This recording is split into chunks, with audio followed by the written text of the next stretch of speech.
मुंबईतील तब्बल 762 पेक्षाही अधिक खासगी रुग्णालय आणि नर्सिंग होममध्ये अग्निरोधक यंत्रणा नसल्याचं आढळून आलंय। भंडाऱ्यातील शिशु केअर मधल्या आगीनंतर मुंबई अग्निशमन दलाकडून खासगी रुग्णालय आणि नर्सिंग होमची पाहणी करण्यात आली आहे आणि यामध्ये ही माहिती समोर आली आहे। अग्निरोधक यंत्रणा नसलेल्या 219 खासगी नर्सिंग होम आणि रुग्णालयांना नोटीस बजावण्यात आली आहे। 120 अटींची पूर्तता करावी अशी नोटीस इथे बजावण्यात आली आहे। मुंबईतील भांडुपच्या रुग्णालयातील आगीच्या दुर्दैवी घटनेनंतर मनपा आयुक्त इक्बाल सिंह चहल यांनी आपत्ती व्यवस्थापन उपायुक्त प्रभात रहंद-गदले यांना चौकशी करण्याचे आदेश दिलेत। पुढील 15 दिवसात आगी संदर्भात आणि आगीच्या कारणांबाबत चौकशी करून अहवाल सादर करा असं या आदेशात नमूद करण्यात आलं आहे। मुंबईतल्या भांडूप ड्रीम्स मॉलमध्ये लागलेल्या आगीच्या घटनास्थळी जाऊन सामाजिक न्याय मंत्री रामदास आठवले यांनी आढावा घेतला। या प्रकरणाची चौकशी करावी। मृतांच्या कुटुंबियांना मुख्यमंत्र्यांनी 5 लाख रुपयांची मदत जाहीर केली आहे, ती 10 लाख करावी। ओसी मिळाल्याशिवाय कुठलंही हॉस्पिटल असो किंवा कुठलंही शॉप असो ते सुरू करू नये अशी प्रतिक्रिया रामदास आठवले यांनी दिली आहे। बदलापूर खरवई एमआयडीसीतल्या ईस्टर्न इंडिया या केमिकल कंपनीला भीषण आग लागली होती। मध्यरात्रीच्या सुमारास ही आग लागली होती। 2 तासानंतर या आगीवरती नियंत्रण मिळवण्यात अग्निशमन दलाला यश आलं।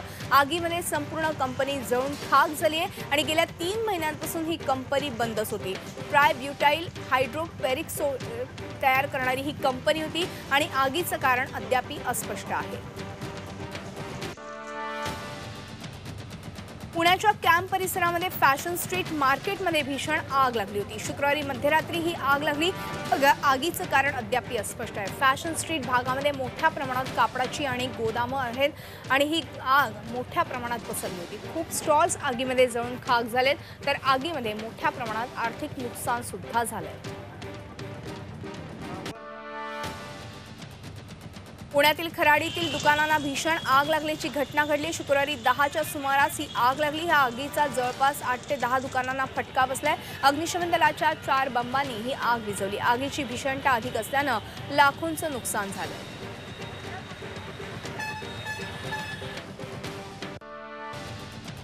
राष्ट्रपती रामनाथ कोविंद यांना शुक्रवारी सकाळी छातीमध्ये त्रास जाणवल्यानं त्यांची लष्कराच्या रुग्णालयात तपासणी करण्यात आली आणि त्यांच्या वैद्यकीय चाचण्या करून निरीक्षणाखाली त्यांना ठेवण्यात आलं होतं। आता त्यांची प्रकृती स्थिर असल्याची माहिती लष्कराच्या रुग्णालयातर्फे देण्यात आली आहे।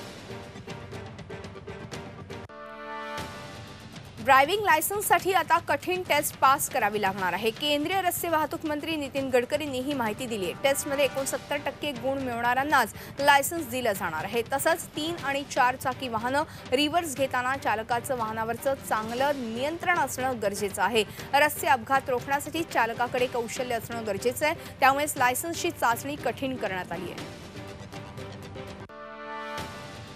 पेट्रोल डिझेलच्या डिझेल आणखी स्वस्त होऊ शकतं। गेल्या 1.5 आठवड्यात आंतरराष्ट्रीय बाजारात कच्च्या तेलाच्या दरामध्ये 60% कपात झाली आहे। त्यामुळे याचा फायदा सर्वसामान्यांना होऊ शकेल असं उच्चस्तरीय सूत्रांकडून सांगण्यात आलंय। कोरोना काळात तेलाची मागणी कमी झाल्यानं कच्च्या तेलाच्या किमती खाली उतरल्यात। दरम्यान क्रूड ऑइलच्या दरातील घसरण अशीच सुरू राहिली तर पेट्रोल डिझेल आणखी स्वस्त होऊ शकेल असं तज्ज्ञांचं म्हणणं आहे।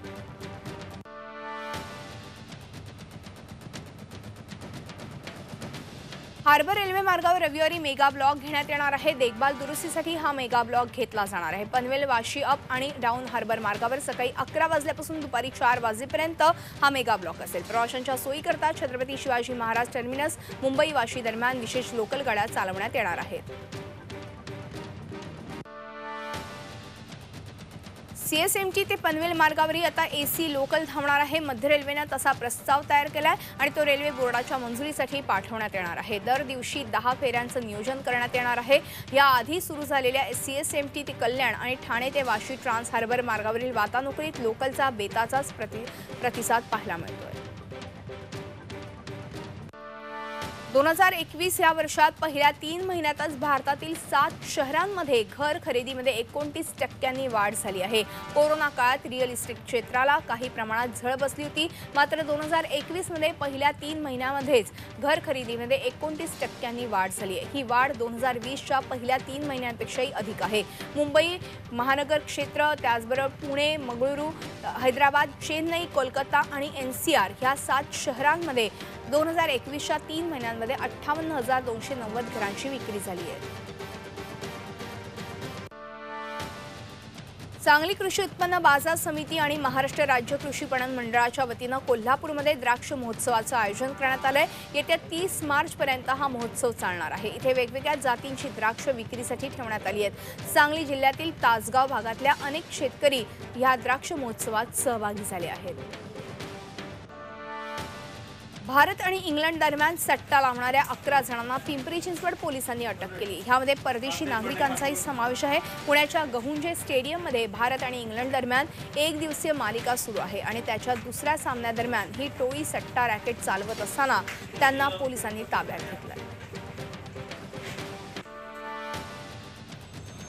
वाशिम शहरातील पुसद नाक्यावर पोलिसांनी मारहाण केलेली आहे। मारहाण करण्यात आली। सुधाकर सुन्नर असे या पोलीस कर्मचाऱ्याचं नाव आहे। 2 दिवसांपूर्वी सुधाकर यांनी मास्क नसल्याने 2 युवकांवरती कारवाई केली होती आणि त्याचाच राग मनात धरून ह्या युवकांनी त्यांना जबरदस्त मारहाण केली आणि पोलिसांनी दोन्ही आरोपींना ताब्यात घेतले।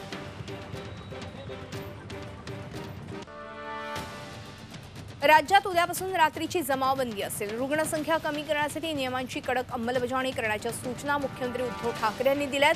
संपूर्ण राज्यात 28 मार्च रात्रीपासून जमावबंदी असेल। मुख्यमंत्री आणि सर्व विभागीय आयुक्त, जिल्हाधिकारी, महापालिका आयुक्त, पोलीस अधीक्षक, जिल्हा शासकीय रुग्णालयाचे सिव्हिल सर्जन यांच्याशी त्यांनी संवाद साधला आहे।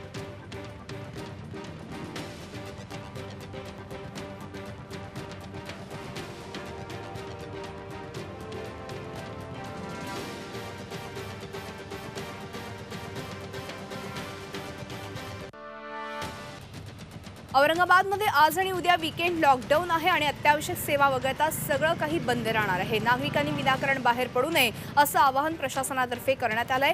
वीकेंड लॉकडाऊनचा हा 3रा आठवडा आहे, मात्र याचा फारसा उपयोग झाला नाहीये हे स्पष्टपणे दिसतंय। अजूनही औरंगाबादमध्ये दिवसाला 1800 रुग्ण सरासरी निघतात, त्यामुळे पूर्ण लॉकडाऊन करण्याच्या मानसिकतेत प्रशासन आहे। कल्याण डोंबिवली मनपा क्षेत्रामध्ये आज आणि उद्या वीकेंड लॉकडाऊन आहे। लॉकडाऊन दरम्यान फक्त अत्यावश्यक सेवा सुरू राहणार आहेत, त्यामुळे फेरीवाल्यांना बंदी घालण्यात आली आहे। भाजी मंडई 50% क्षमतेने सुरू आहे। हॉटेल्स, रेस्टॉरंट्स, बारमध्ये फक्त पार्सल सुविधा उपलब्ध राहणार आहे। परभणी जिल्ह्यामध्ये 1 एप्रिलच्या सकाळी 6 वाजेपर्यंत कडक संचारबंदी लावण्यात आली आहे। त्यामुळे सर्व बाजारपेठा, प्रतिष्ठानं कडकडीत बंद राहतील। तरीही नागरिक विनाकारण गर्दी करताना दिसतात, त्यामुळे आता परभणी महापालिकेनं शहरातील गल्ली बोळ बंद करण्याचं काम हाती घेतलंय, तर पोलीस वाहनं पकडून दंड आकारत आहेत। राज्यात कोरोना रुग्णांच्या संख्येत रोज वाढ होत असल्यानं प्रशासनाची चिंता वाढली आहे। राज्यात शुक्रवारी कोरोनाचे 36,902 नवे रुग्ण आढळून आले। राज्यात 112 जणांचा मृत्यू झालाय, तर मुंबईमध्ये 5,513 नवे कोरोना रुग्ण आढळलेत, तर 9 जणांचा मृत्यू झालाय। पुणे शहरात दिवसभरात 3,594 कोरोना बाधित वाढलेत आणि 24 रुग्णांचा मृत्यू झालाय। शहरातील एकूण बाधितांची संख्या 2,51,223 वर गेली। आतापर्यंत 5,161 रुग्णांचा मृत्यू झालाय। दरम्यान काल 2,165 जणांचे रिपोर्ट्स निगेटिव्ह आल्यानं त्यांना घरी सोडण्यात आले।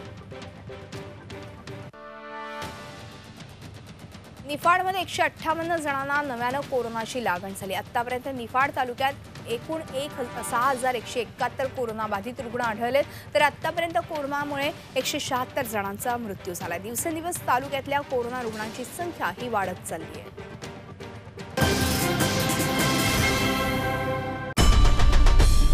आई भवानीचा गजर म्हणजे